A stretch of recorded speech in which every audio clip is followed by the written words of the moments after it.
So hello guys, welcome to Interesting Talks. Today our guest is Petr. Just say Pekař, it's okay. Petr Pekař. Yeah. I'm really sorry. I No actually worries. tried to do it with the accent too, but sorry about that. No worries, that's completely okay. Yeah. Okay. First of all, how you doing? Is everything okay? Yeah. Sorry for the delay. There was some miscommunication regarding the time zones and everything, but in the end, we managed to meet up. So I think everything's okay. Yeah, thank you. Okay. Now with the first question, could you briefly introduce yourselves to us? Who is Petr Pekař, and what do you currently do in the game industry? Yeah, sure. Hi everybody, and I hope you will find this talk helpful. My name is Petr Pekař, and I'm a cinematic director at Warhorse. That means that I'm in charge of a cinematic team in Warhorse Studios that are producing cutscenes for the game for KCD1 and KCD2. So yeah, that's me. All right, cool. By the way, I love the Kingdom Come Deliverance 2. Yeah, I played like over 70 hours. Beautiful game, great work. nice. Thank you. I'm glad to hear that. Thanks. Now I want to ask, when did your interest in games first begin, and how did that interest eventually turn into a professional career? Yeah, well, I mean, where did the interest begin? It's probably the same with you guys. I started to play video games since I was a kid on an old computer, and later on like this Eastern European version of SNES. And so I was kind of interested in games and movies since I was a kid, right?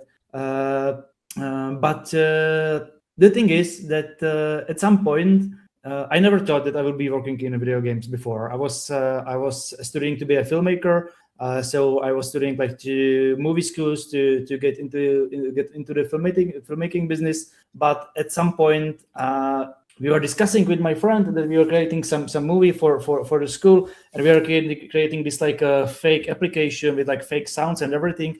And he said something like, what will be cool, like creating like video games for a living. That would be really cool. And it kind of stick to me. So when I finished the school, I started to think of it as an actual possibility. So I say, why the hell not? Let's just try it. And I kind of emails to all around to multiple studios in Czech Republic. And thankfully, after a few months, one of the mails landed. In former 2K Czech studio. Now they are part of Hangar 13. They were developing Mafia 3 at the time. So I tried it, I passed the test, and I remained in a cinematics business since then. So I started as a filmmaker, which loved video games. Then I tried to get to the business, and it kind of worked out, and it stuck. Yeah, very cool. Now I want to ask us, from your perspective, what are the key differences between working in the film industry and creating cinematics for games? And are they like fundamentally similar disciplines, or do they like require different ways of thinking? Well, kind of both. Like fundamentally, it's the same. Both cinematics in the games and movies are using the same language. Like it's called movie language. They are utilizing editing and composition and lighting and acting and everything. So the basics are more or less the same, even though the technology is quite different. Because in classical movies, you are mainly focusing on the shooting itself, and most of the production comes to the pre-production and to kind of get everything right before you start shooting, and then you are just editing the movies. While in cinematics, it's quite opposite. The recording or the creation of the capturing of the motion capture and performance capture is just the beginning, and like maybe 80% of the whole process is in the post-production. So the technology like fundamentally is the same, but the technology is kind of different, and the amount of work that you put in the different parts of production is different. So the cinematics are mostly being done in post, like in movie terms. So that's the difference. But I mean, the key difference probably is within like the screenplay itself, because when you are doing the movie, you are doing this coherent stuff that has to work on itself, right? And this has like different rules regarding dramaturgy and how you work with, I don't know, pacing or scenes or whatever. But cutscenes and cinematics are part of the larger thing, right? It's not the main thing. It's just one of the things that are helping with the gaming experience. to narrate the story or to highlight some cool moments or whatever. So that's the difference. That's it's not like this small self-contained thing, but it has to work in a greater thing. So like how you approach this, how you approach the dramaturgy of the cutscene, and how you hope that it will fit into the rest of the stuff that your colleagues are doing, it's completely different. So that's probably the key difference. Very cool. Very cool. What does the role of a cinematic designer actually involve on a day-to-day basis? It really depends on which phase of creating the cinematics you are, to put it in perspective, like in Warhorse, we are creating cinematics in a bit different way than most of the industry, as far as I know. And we are creating the cinematics in a way when cinematic designer takes care of the cutscene from the beginning to the end. We don't have like dedicated camera departments or lighting departments or like technical departments, but we are thinking more of the cinematic as a small movie that is being created and directed by the cinematic designer. So he's there from the pre-production, he's doing the storyboards and creating the animatics, he's there for the recording, he edits the scene, frames the scene, do the lighting, the effects and everything, basically oversees the whole production, and then is responsible to be for the cutscene to be shipped in the correct way, in like a technical good way. So that means that the work differs based on which production we are in. So imagine that you are in the pre-production phase, so you go to work, you start drawing your storyboards, kind of trying what works, what's not, putting it in the animatic, and then you wait, and when it's done, you wait for the feedback, you process the feedback, and you go to the next cinematic until every cinematic that you own is being done in that phase, and then you are moving to the next phase, editing the cinematic when the motion capture is done, then editing another cinematic and another. Every cinematic designer in KCD2 had like from 10 to 15 cinematics, and when it's done, move to another phase again. So basically, that's the responsibility of the cinematic designer. And when you are like lead cinematic designer, as me, I'm trying to do the cutscenes as well in the same way, mainly because I like it, but secondly to kind of stay in touch with my colleagues, so I know like the struggles that they are going through, and kind of are there with them, creating the same stuff. And so half of my job is the stuff that I just described, and the second half is to kind of oversee the process and communicate with another department leads and kind of like make everything running, and basically me being responsible for the whole thing, and kind of like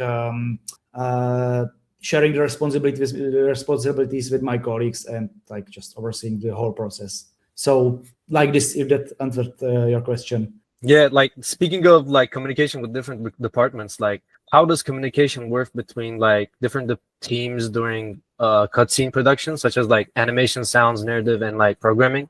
I think like Petr, as you would guess, my team is responsible for the cinematic / filmmaking part, right? That means the camera work, the editing, the lighting, and for dramaturgy to some extent as well. But we rely on support of different departments, mainly the animation department, because we are using motion capture, but the motion capture has to be processed and polished. So mainly we are communicating with this department, me again communicating with the animation lead, and kind of like planning and organizing if we are able to achieve the deadlines that we have and everything, and then kind of overseeing the quality of the animations being done.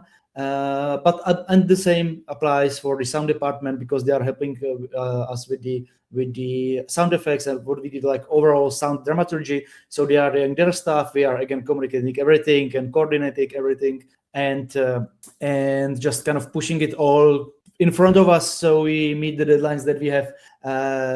So yes, like most of the guys in Warhorse kind of despise cinematics, because it's kind of like a pain in the ass for them, because they've got much more pressing issues on their hands, right? They have to have the game running and optimized everything, and we are still there like, yeah, this should be much more better like this, or we need more anime cars in the cutscenes, and you have to make it run. So we are kind of like just bothering them with our artistic visions while they are keeping the game running. But in the end, it's all about like knowing which is more important at the time and which can kind of rest, or which can be kind of ditched in a way of something else. So we are all trying, like, having a greater scope of the game that should be done, and trying to do the best of our work that we can, and trying not to like argue that much on the process. Yeah, and there are like a lot of cutscenes in the game too. So It's like imagine the other it's 5 hours of cinematics just for the base game, and another hour for the DLCs. So it was kind of insane. Yeah. By the way, how does that like differ in the concept or early productions? Differ in what way? In like like I asked, like communication with other team members, like cutscene wise. Yeah, well, there's a bit difference at the very beginning when we are working with narrative designers, right? Because it works like that. They are writing the quest, and in the quest there's the cutscene, so they write the cutscene, and it's supposed to be work in the quest, but the cutscene has to work by itself as well. And at that point, they are basically owners of how the cutscene should play out, right?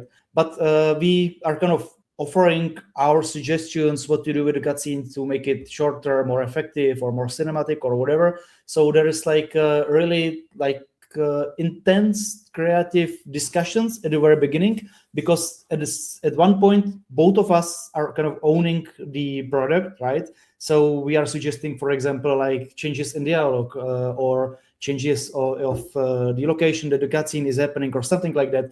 And sometimes they are okay with that, sometimes they are not. So there's this like really intense creative discussion at the very beginning. But when we got this right and we kind of agree on that, we are basically completely taking over the process, and from them, basically we are communicating with other departments that are helping us to achieve the cinematic, but there are not that many creative frictions from there usually. Of course, there are some examples, but like usually at the very beginning, it's the most interesting discussion. But then, as I said before, we are just pushing the stuff to get forward. Yeah. And I want to ask about like maybe like technological limitations, like throughout.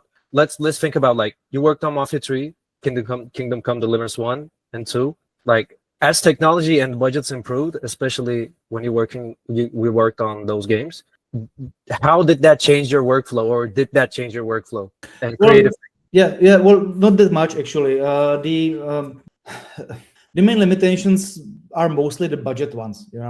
Like usually if there is a need for something, there is a way how to achieve that, like technological or like, well, mostly technological. So if we had any problems that we needed to overcome, we almost always thought of some way how to do it. And then there was the question if we should really pour our resources into that or not. So for example, in the second KCD, there's this scene when the guys are swimming in the pond, right? And they are swimming across the pond and they are being shot at.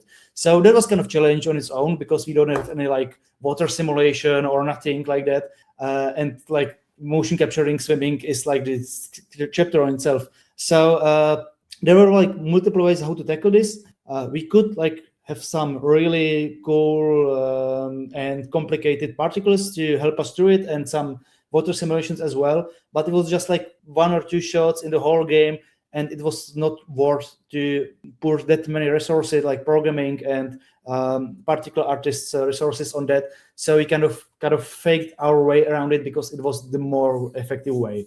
I can remember that I planned in a similar scene like a underwater shot, which would be really cool, and it would be doable, but the amount of time and work that should be put in was so high that we ditched it. So there are like usually not that many technological obstacles that more than like budget and time. So it's about like distributing which resource to Exactly. Yeah. Where to push it and where to actually like do something else, something differently, and then to just kind of fake our way around it or just cut it completely.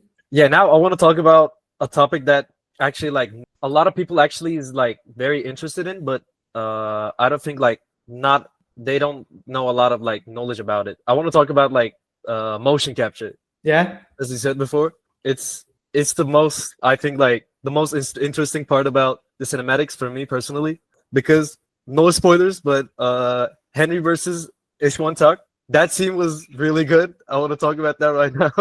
Sorry, which scene?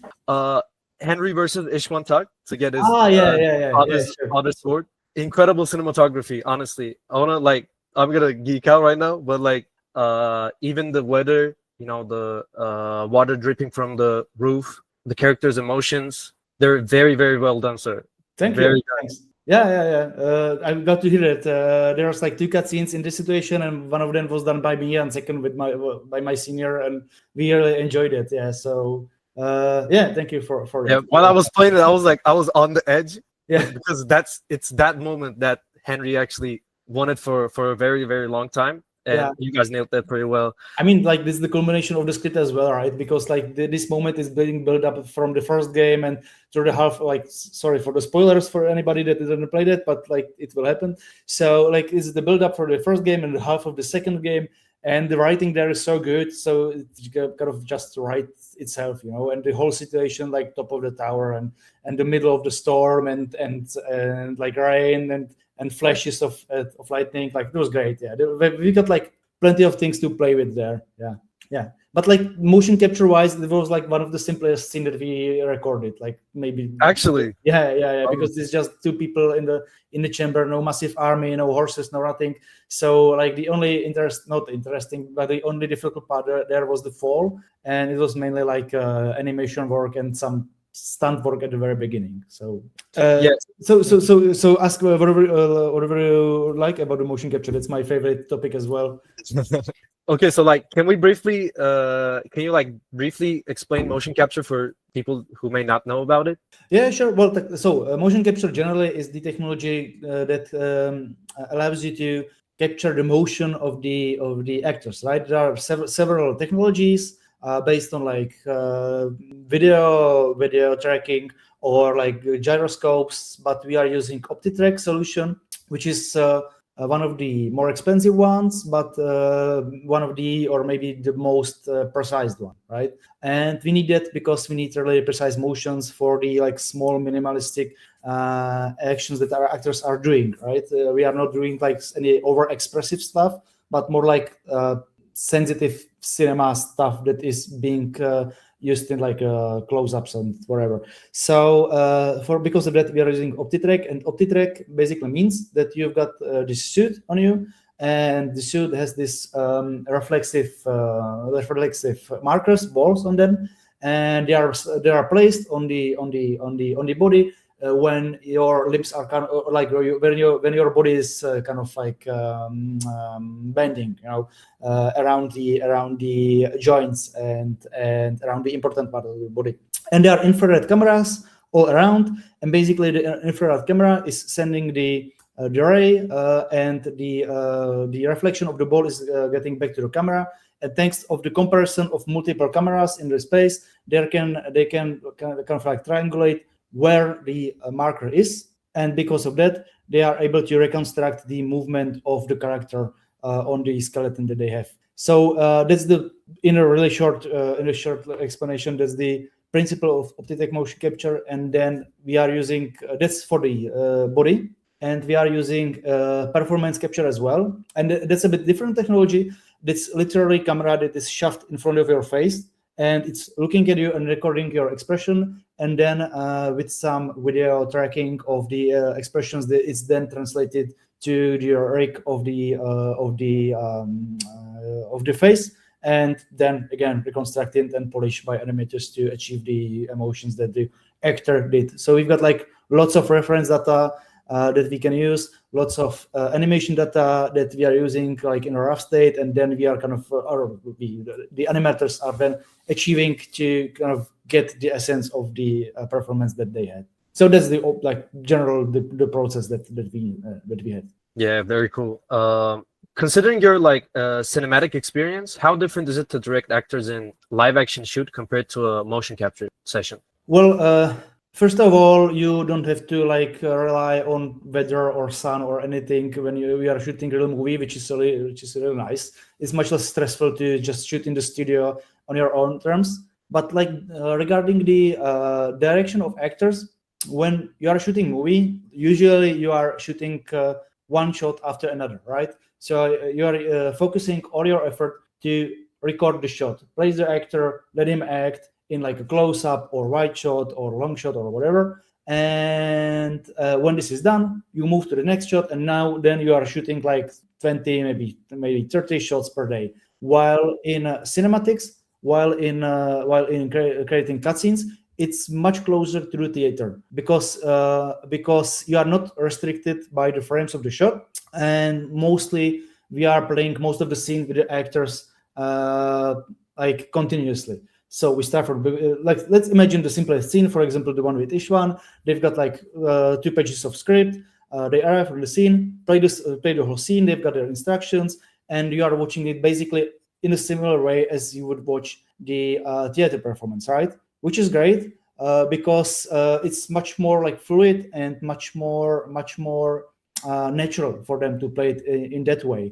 They don't have to remember what they did in the previous shot, how they did it, and continue it and stuff like that. So that's the main difference. That basically you are doing more like a theater performance than the shot-by-shot performance. But of course, there are some restrictions because in the end, it will be still translated in the movie language, right? And we will have our close-ups and our wide shots and our cross shots and whatever. So it's important for us to know in which part of the scene which shot will be and communicate it to the actor so he knows that at this point he should really stick on this marker and be there for a while, and on different line to go somewhere else. During this line he can be working it out or whatever he needs.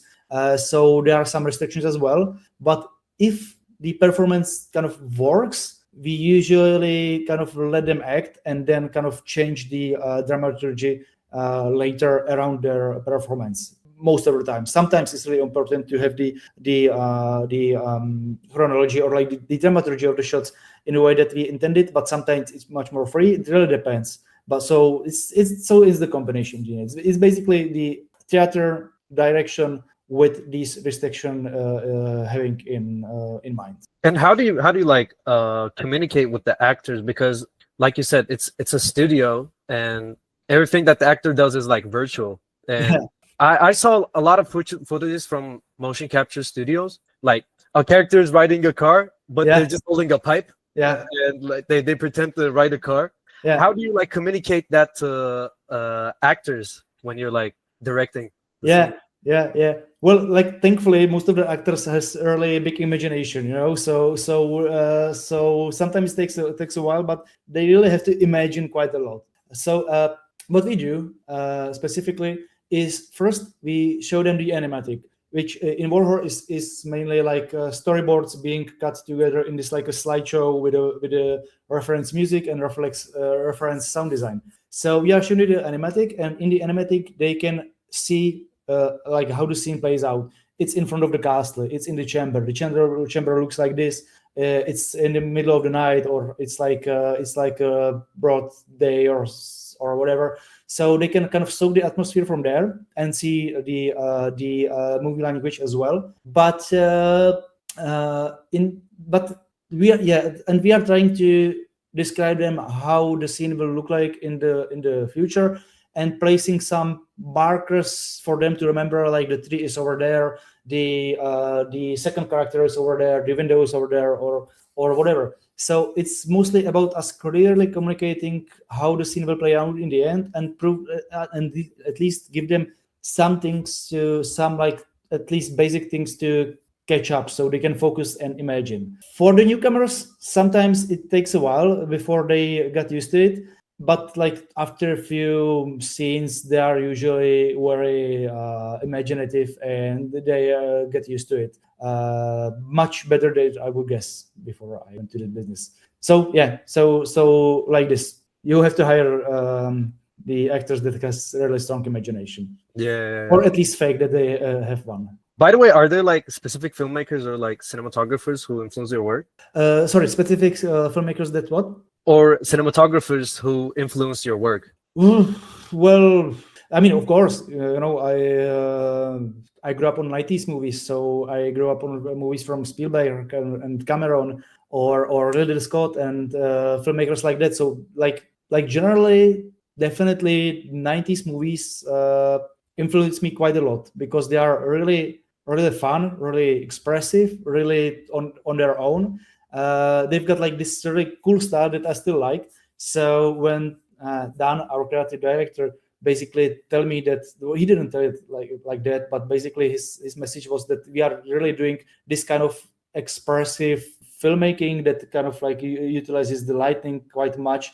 I was really happy about that because it helped me to I managed to do something that like these guys did when I was a kid.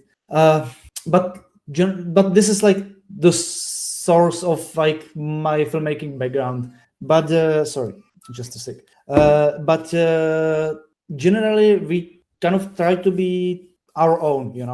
I personally don't like to use like references that much. If there is a scene, first I try to do it by myself. How I would do it, and try to be like not original per se, but just like thinking of the way how to approach it, how to narrate it, how to use the movie language to achieve what the script be done. And only when I'm kind of stuck at some moment or something, then I would look to some similar scenes of different filmmakers that how they did it. So like for KCD, we tried that approach. For me, the 90s movies were the stuff. And like regarding Kingdom Come, of course, we are watching lots of historical movies.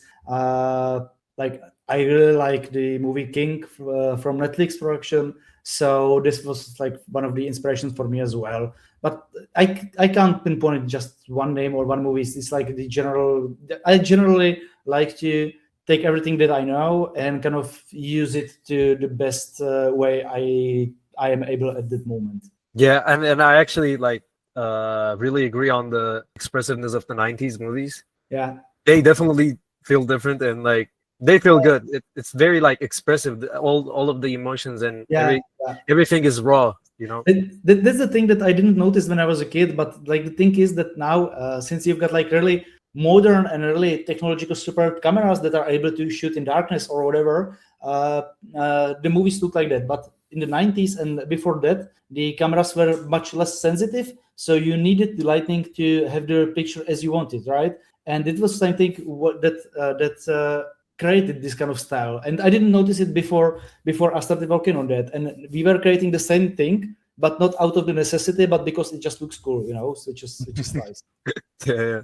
On large scale games with extensive cinematic content, how do you balance quality versus quantity during production? Well, we are trying not to choose because there's like at the beginning, the quantity, the job was huge. Like, we had a deadline and the amount of cutscenes that we needed to record. So there was a lot of panic around it. And there were plans how to kind of compromise. And my initial strategy was to focus on the most important scenes. We've got we've got 5 hours of the cutscenes and like 150 cutscenes in the game. That was the initial amount, right?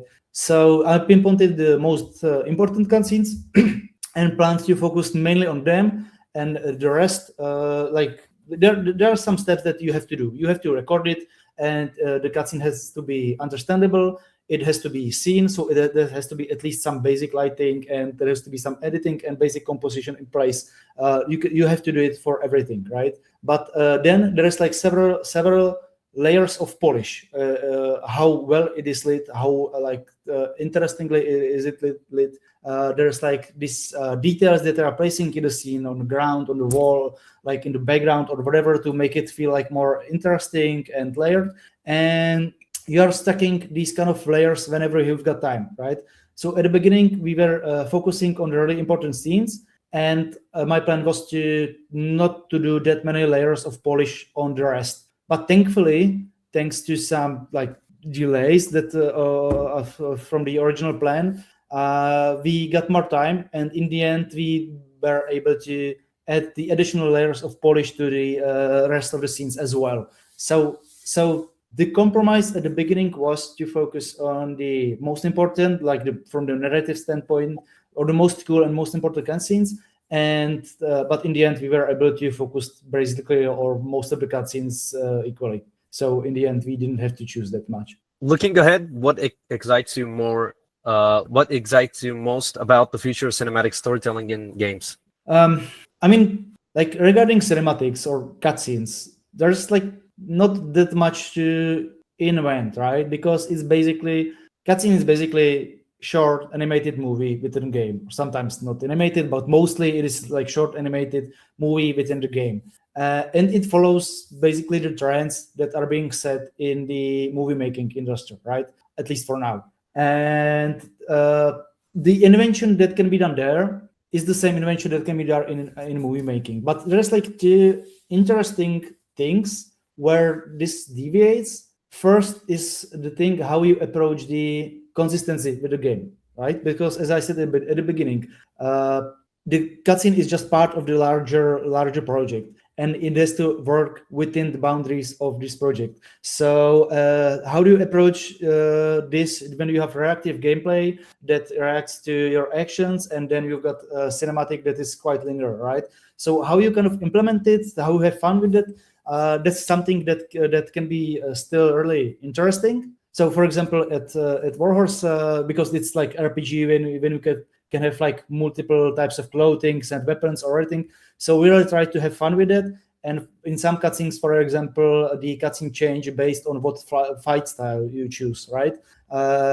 So we kind of lean into that.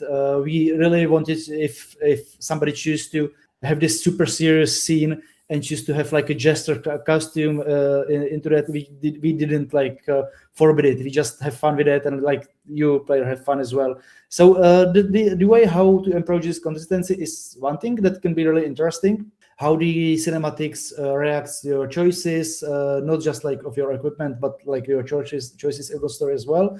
And then the second, which I found a bit more interesting, is not how the cutscenes like. How do cutscenes look in the game, like from the cinematic standpoint, but how the game developers are kind of embracing the movies in the games and kind of understanding the movies and translating the feeling from the movies to the gameplay, right?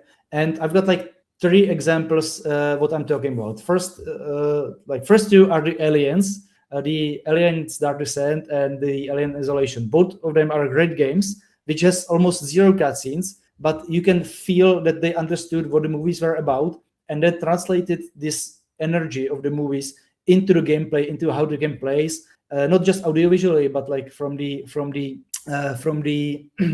gameplay perspective as well. And it works, you know. They understood what made the movie tick, and they translated it into the gameplay, and it's really great. It's something that it was not seen before that much. And or another example that I just finished the Polish game. It's called No One Lives Forever, I believe.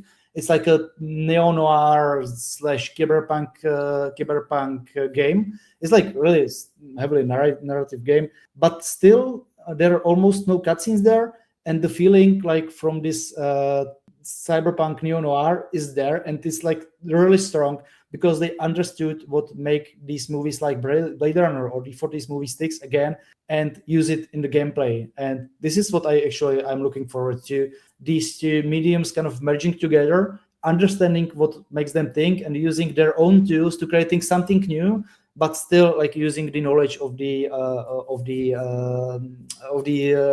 different industry. So I'm really curious how this will be pushed later. Yeah, I really agree with the Alien Isolation example. I mean, that game is very nice, and like you said, it's like very minimal cutscene, and there's like no cutscene, right? Yeah, maybe at the beginning and in the end, but I can recall it. But it doesn't mean it felt cinematic the whole time, you know. And that's kind of the art to kind of feel cinematic, but still have a good game. without any cutscenes. That's very cool. I really like that. Yeah, the way they implemented the cinematics is actually inside the game. They implemented inside the gameplay.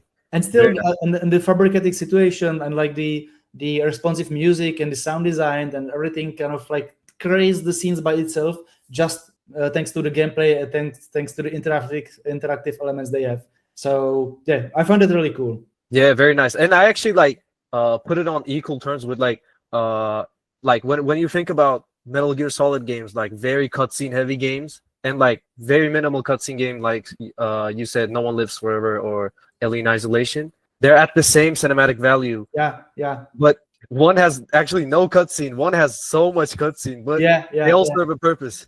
Yeah, that's very cool. It generates the question like, what is cinematic, right? Which is cool, right? Because it's kind of reinventing, like at least in my head, it's kind of reinventing the definition of what movie is, what cinematic is, where's the line. So I don't like to think about that mainly because of these games. So the thing that we are doing in Kingdom Come is basically not that complex because it's like more old-fashioned. You've got a game, you've got a movie, right? Movie cutscene. So we tried to add the consistency elements in that, but I find the second approach much cooler. Like to use the game mechanics to create the cinematic feeling that's completely yours, completely like dependent on your gameplay, and it's much more memorable. Like we got these moments in KCD2 as well, but like the Alien and Alien Descent and No One Is Forever and other games are like really, really cool. Or like I don't know, like Half-Life 2 to some extent as well. Yeah, absolutely. Talking about like different cinematic approaches, in the future, do you plan on changing the cinematic style of your work? I of course can't talk about any like future projects that you have, but like generally for me, like one of the things that I'm doing when I'm getting bored of something because I'm doing it over and over again, I'm trying to find a new approach. You know, when I'm doing the same scene, like from the screenplay perspective, like it's very similar scene that I did like 20 times before. I'm looking to the way to make it more like different, not necessarily like, I wouldn't say better, but just like different, to kind of think of some new solution, some new type of editing or framing or lighting or like dramaturgy to some extent. So I would say it's not like the plan. It's just like these ideas will come up and I will try to make them happen. Yeah, very cool. Yeah, but there's no plan to do it on based on some templates. I just like want to progress as a filmmaker and as a cinematic designer to something new and something different than what we did before. Yeah, really looking forward for the future project as well. Yeah, and now I want to ask that for someone who wants to become a cinematic designer, what should they focus on learning first? Again, I will talk more about how it works in Warhorse, right?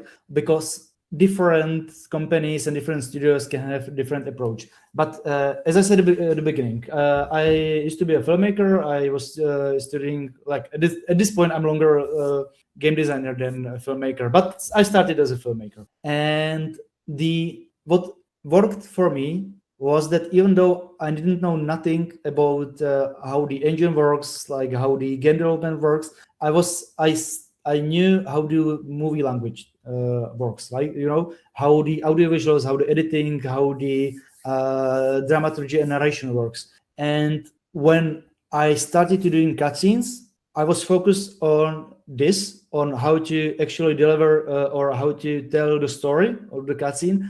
And then I was thinking about the engine as a tool that helps me to do it, right?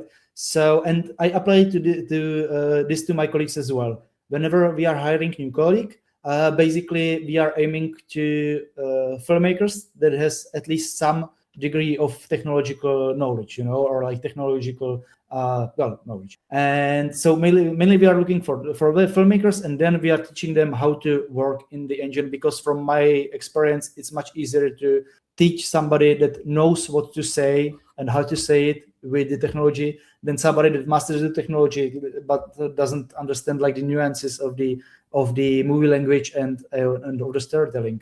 So that's like, but that's more like my strategy. So from my point of view, I would suggest to kind of develop this, to understand this, to understand how to approach, to understand the filmmaking side of the cutscenes.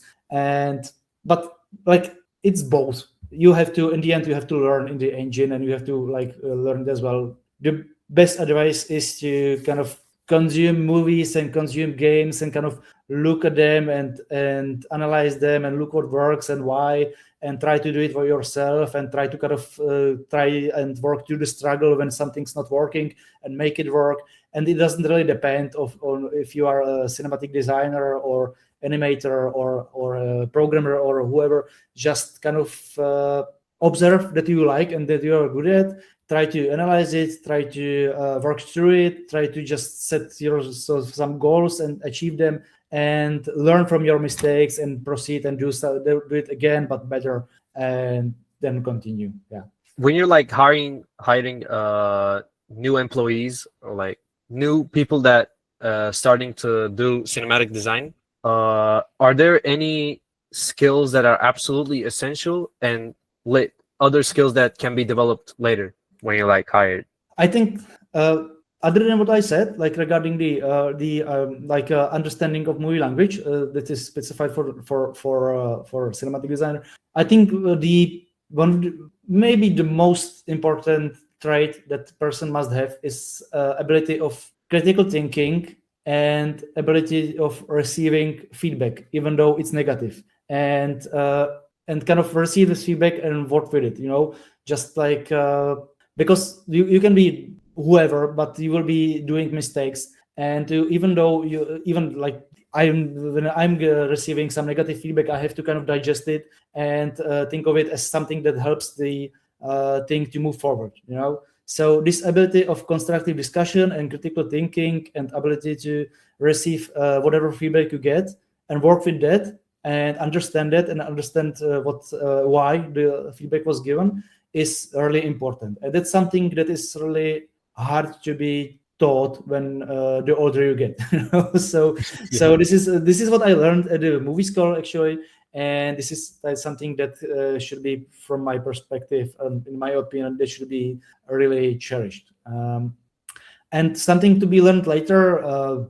I mean, if you are learning in some engine, it can be CryEngine, it can be Unreal Engine or Unity or whatever, like the tools will get obsolete at some point. So like I wouldn't dwell on that much, because even when you learn, like master some engine, it will help you understand in the future the like next engine you will be working in. But like especially today, there are so many documentation everywhere. This is something that can be learned on fly. Yeah, I absolutely agree with the feedback you said. I mean, I think that affects in like every role too. Not even like in the game industry, anything. When I have someone hired in a position and I show my work to that person, and that person, which is more experienced than me, says, "Oh, I think it would be better when you do this." If I say, "Hey, come on," that wouldn't be a point. That would be like, "Oh, maybe I should take notes and get better at it." Yeah. But it's important on the other way around. Like even the senior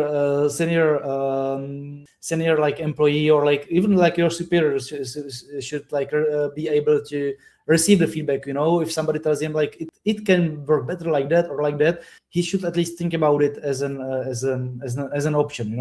Because unless you will get rusty. Yeah. Yeah. I want to ask about the engine. Mm-hmm. In KCD. The team used, if I'm not mistaken, CryEngine. Yeah. And for example, I know Unreal Engine, and if I want to join Warhorse Studios, do I learn the engine after I join? How does that work? I kind of don't know about it, so I'm yeah. Well, this is basically what I was talking before. Basically, in Warhorse, when you arrive and you need to learn the engine that you never worked in, you've got like some time to properly get yourself familiar with it. You've got like plenty of documentation. You will get some tasks, some simple tasks to get yourself familiar. You know what I mean with the engine. And like, I mean, if you at least work at some engine, you've got some basics, and it will start clicking sooner or later, like in your head. So like usually, like even though you know how to work in Unreal Engine, every company is using it a bit differently.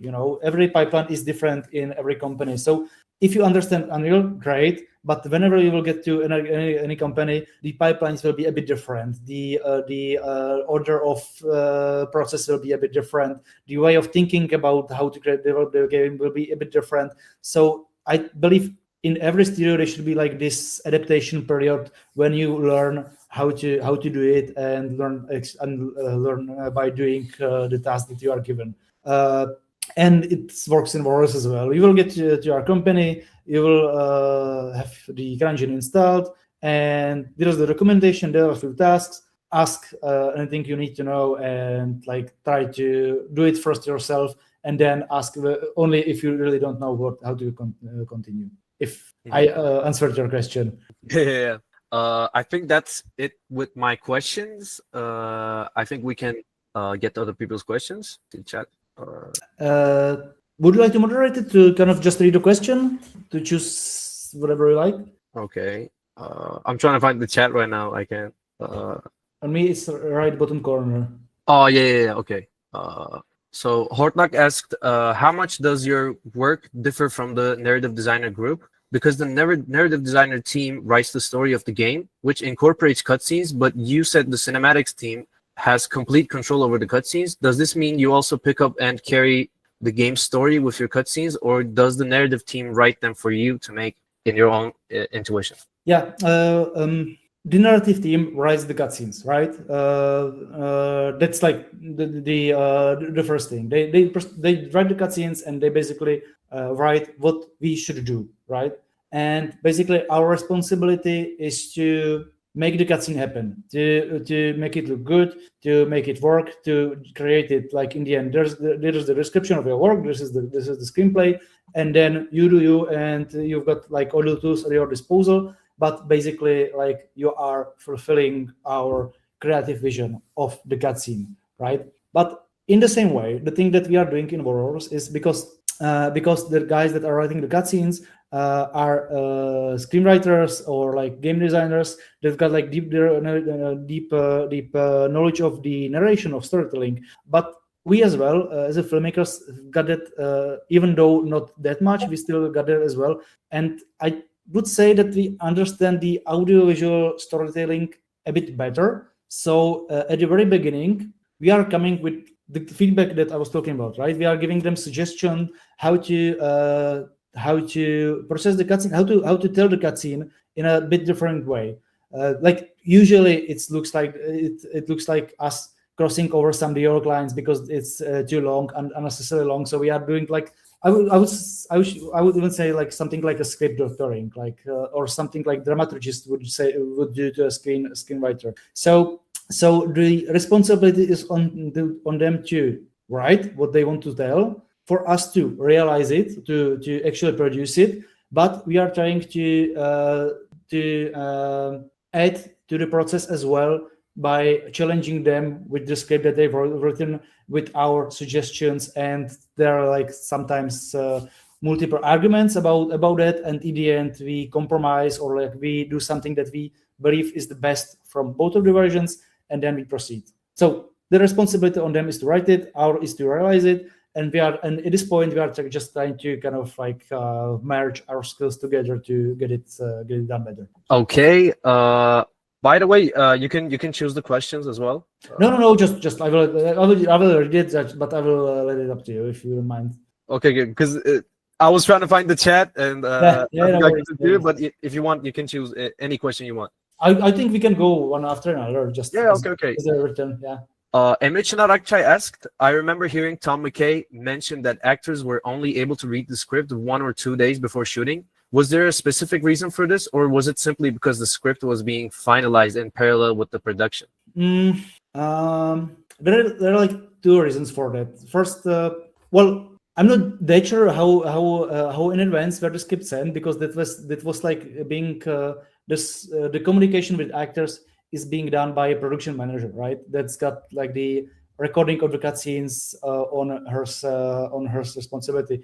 So usually we were recording in blocks. That means that we were recording like multiple cutscenes for next 3 or 4 weeks or so. So and we were sending the actors the scripts for the cutscenes like in advance. But it may happen that there were some like last moment changes in the script, so it was sent just before.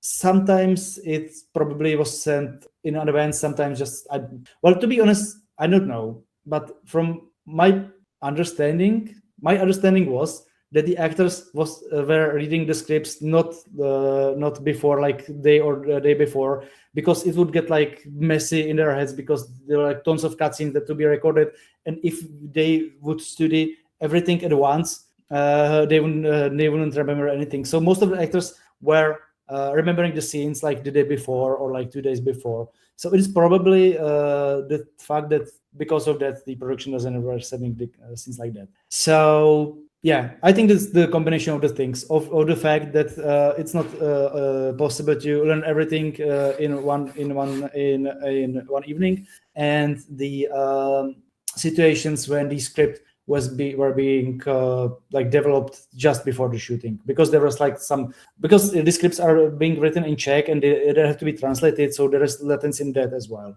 Yeah. Okay. So and to answer the question, basically. Sometimes we were sending a little bit later than we wanted to, but like we were assured that the actors were studying it the night before, nevertheless. So yeah. Okay, Seyman Genjar asked, after releasing KCD2, is there any topic you felt like I could have done that different or better, or maybe something you applied after learning it in production of KCD1? I mean, I am personally really satisfied with the work that we did for KCD2. At the like there was this moment by the end of the production when we were looking at the cutscenes and we were like we can't think anything else. Like we may like move this puddle here to have this reflection a bit like better. So let's do that. Like generally the scene works and we are kind of happy with that. So like we were really lucky that we were given enough time to do everything that we wanted with the cutscenes, right? So I don't want to be like falsely humble. Like we really did everything that we wanted. And if there was something that was not that good, it was because we were not able to do it better. But when we compare KCD1 and KCD2, there was multiple stuff that we did better, because that wasn't the case on the first KCD. The first KCD was much messier. The schedule was much tighter. We didn't know the technology that much. So there was lots of things that we would love to do better in KCD1, and we translated it into KCD2. I was talking about the consistency. I really hated how there was not that many there was many consistency issues in KCD1. So we developed new tools to have the second game much more consistent with the gameplay. The second cutscenes much more consistent with the gameplay. There were like multiple. I won't go to the details, but there were multiple tools that we had. For example, hybrid cutscenes. This is like a hybrid between a real-time rendered cutscene and pre-rendered cutscenes. So like we had to choose one or another in the first game. And in the second game, we had hybrid cutscenes that was just real-time rendered cutscenes with pre-rendered shots. And because of that, we again can have like much more consistent cutscenes with the game, stuff like that. So there was a really big step from the first one to the second one, and we learned to do some things differently and much more effective. And if we wouldn't, the KCD2 wouldn't be shipped, like I believe, not even from like cinematic side, but from everybody.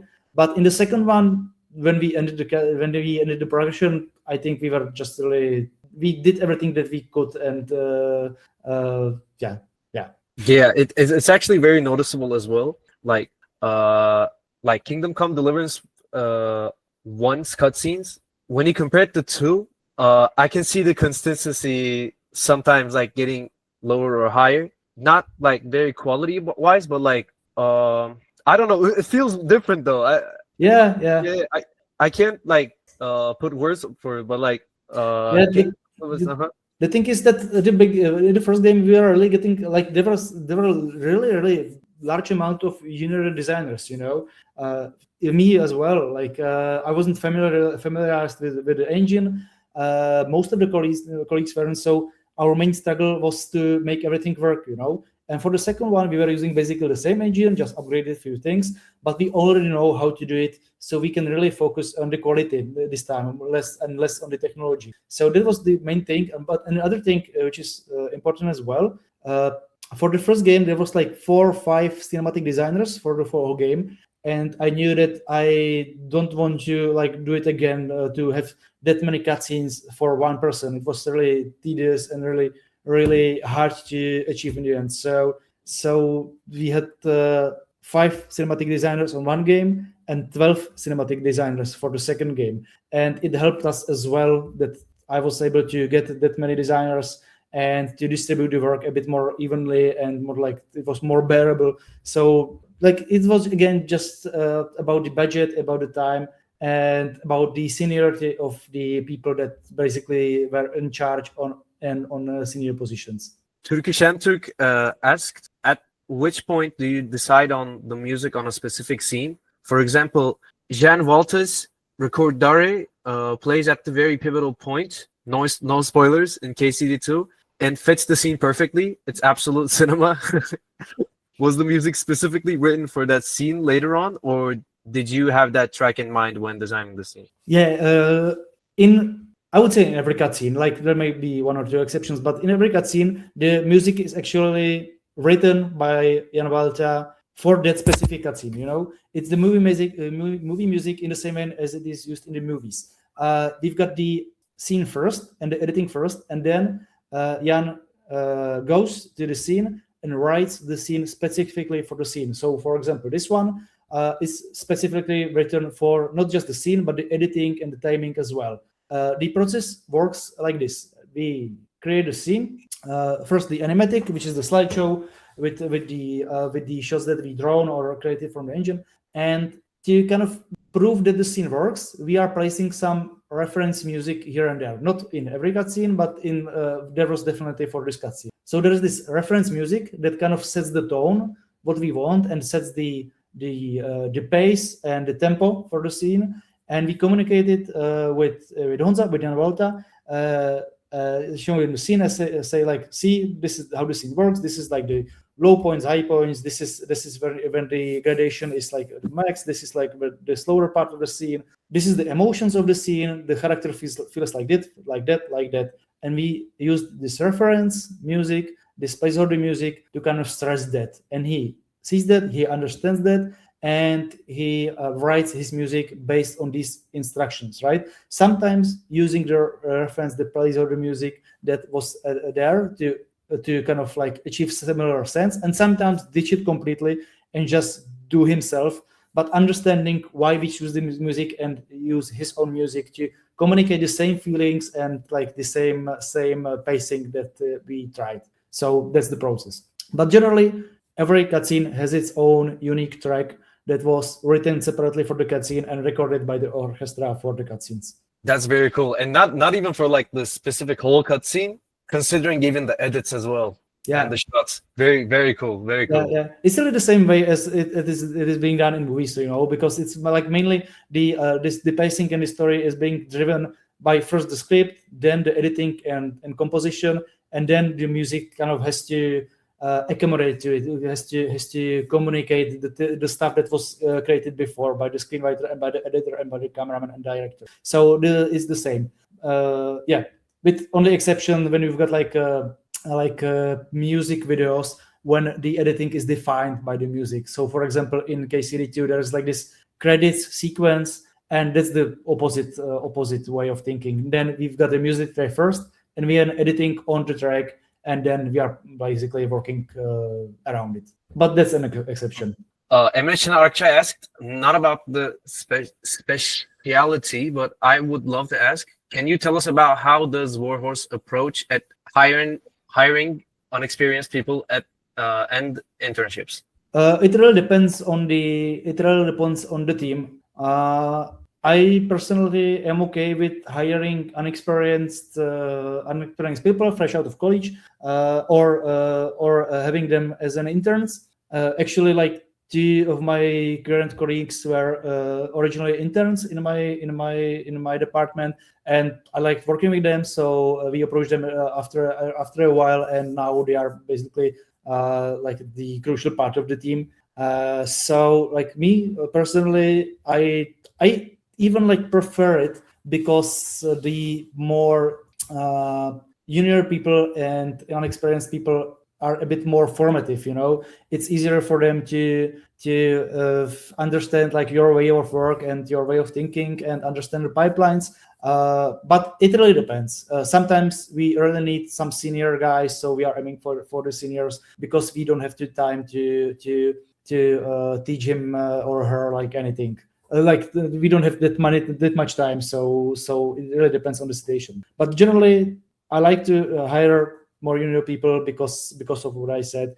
But it doesn't apply for every department. In different departments, it's much easier for them to hire somebody experienced because their work is much more streamlined. So it really depends. But like generally in Warhorse, I think like we are really used to teach newcomers how to work there. So the culture there is like really open to this kind of positions, or not positions, but for these kind of people that approach us. Yeah, very cool. I'm very happy that I have a chance to 0.2% chance of joining Warhorse.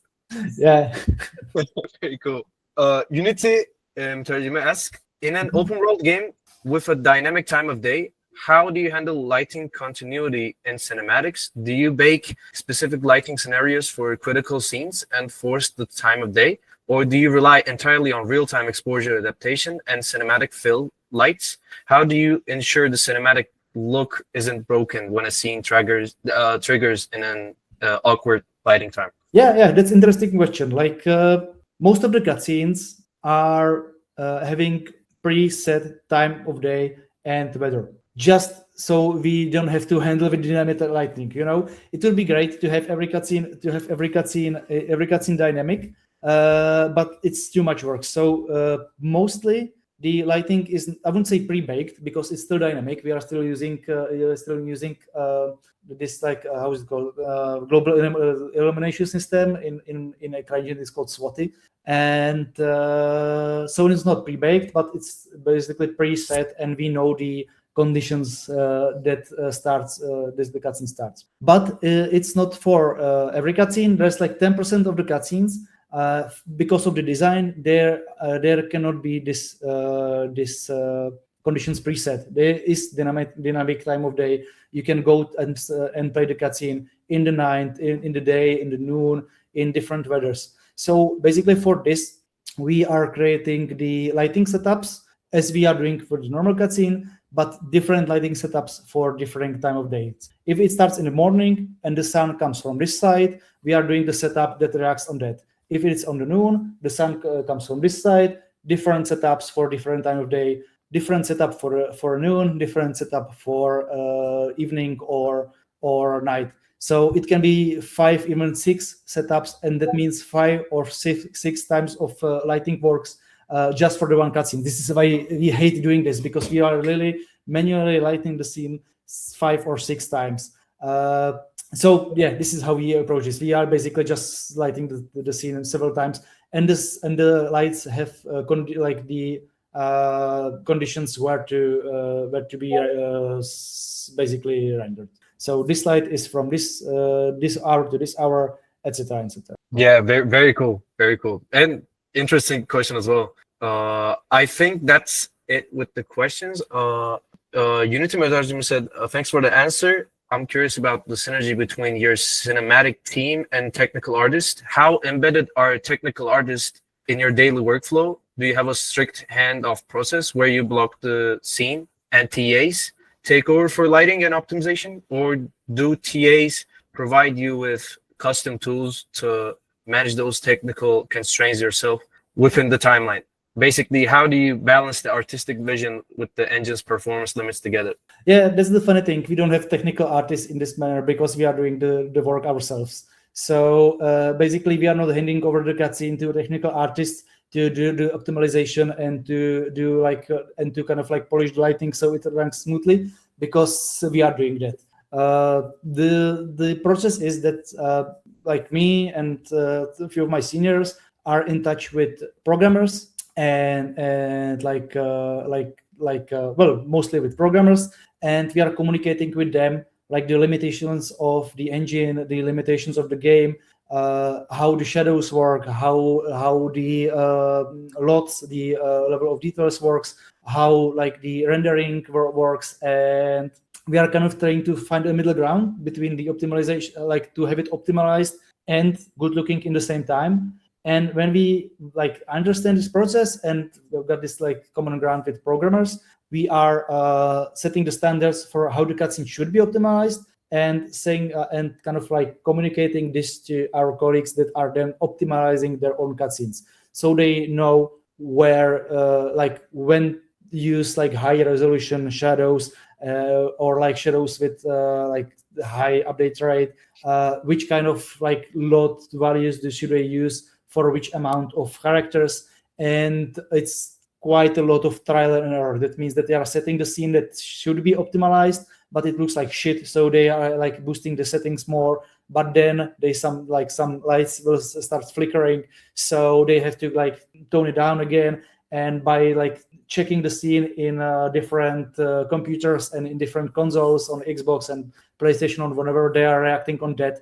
And this is, for example, that we didn't do that much in the first game, but in the second game we've got really quite a lot of time to check every cutscene on every console, and we basically reacted accordingly. So it was us knowing the limitation of the system and communicated it to the rest of the designers to properly set the cutscene so it works, and then of course observing and checking if it actually worked. Yeah, of course we managed to have some mistakes on the release, but in the end we managed to fix it in like a day 30 or day 60 patch. But now everything should be optimized, I believe. But when you like consider all the cutscenes, it's like, even when you were talking, it's like so much work. It was. Yeah, it was like everybody saw his cutscene like 100 times, and it was really painful to see it.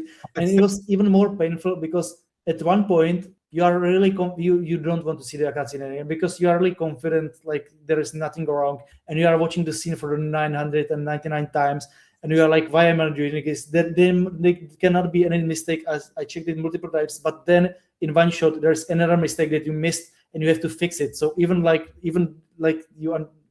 then you still have to kind of find the strength to see it again and see it again, because like almost every time you find some mistake that you left there. So yes, it was really tedious, and we just have to go through it. Like, even though there were multiple like auto tests by QA, there were multiple pre-captured footages. We still in the end had to check it by ourselves on like the correct terms. So yeah, and there was like no shortcut. We just had to do it and spent like dozens of weeks on that. Yeah, it was fun. Yeah, I can definitely feel the frustration, honestly. Yeah. Oh, I can see the question about dinosaurs of planes. Well, yeah, the like some of us had their own like signatures on the cutscenes. You know, when you've got like your spare time, you put this little detail to kind of like sign your cutscene, like this is my cutscene. And one of the guys in my department is really a huge fan of Jurassic Park and Steven Spielberg, so he was putting these dinosaurs there, but our creative director hated it, so we patched it in the 30 days patch, so they were there just for the 30 days.